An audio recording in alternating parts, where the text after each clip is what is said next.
Welcome to today's video. We're diving deep into K-means clustering, a popular centroid-based clustering algorithm used in data science and machine learning. Whether you're new to clustering or looking to refine your understanding, this video is for you. Let's start by outlining what we'll cover.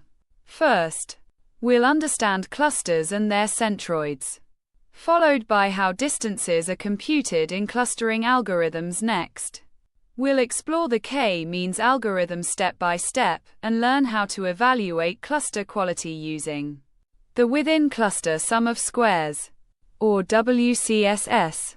We'll also discuss the elbow method for determining the optimal number of clusters and finish with a practical implementation using Python's scikit-learn library. By the end of this video, you'll have a solid grasp of K-means clustering. A cluster is a group of data points with similar characteristics, and its centroid is a point representing the center of that cluster. Similarity is typically measured by the distance between points and the centroid. For multidimensional data, calculating these distances accurately is crucial to forming distinct, non-overlapping clusters. In K-means clustering, distances are often measured using Euclidean distance, which is the straight-line distance between 2 points in space. For instance, the Euclidean distance between 2 points, x_1, y_1, and x_2, y_2, is calculated using the square root of the sum of squared differences. Similarly, centroids are computed as the average of the coordinates of the points in a cluster. The K-means algorithm works iteratively through these steps.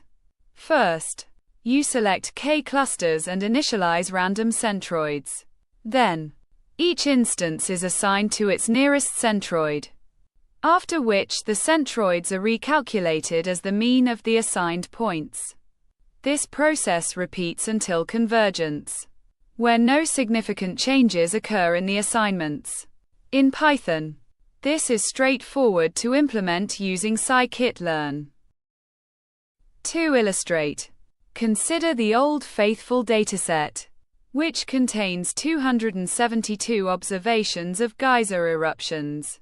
The dataset features eruption durations and waiting times, and 2 natural clusters emerge, one with short eruptions and short waiting times, and another with long eruptions and long waiting times.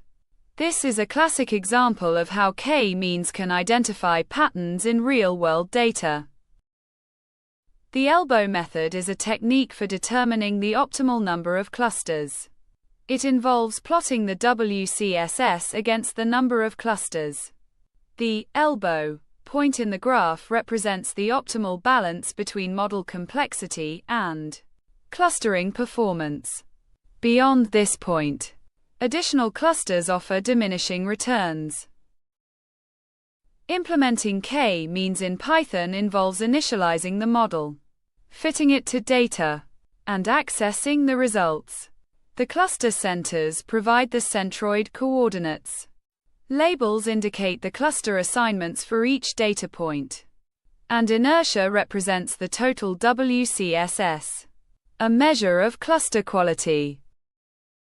To summarize, K-means clustering is an iterative algorithm that groups similar data points using centroids. It relies on Euclidean distance for similarity measures and uses the elbow method to identify the optimal cluster count. Its applications include analyzing natural phenomena, customer segmentation, and pattern recognition. Python's scikit-learn library offers an efficient and easy-to-use implementation. Thanks for watching. If you enjoyed this video, please like, share, and subscribe for more content on data science and technology. See you next time.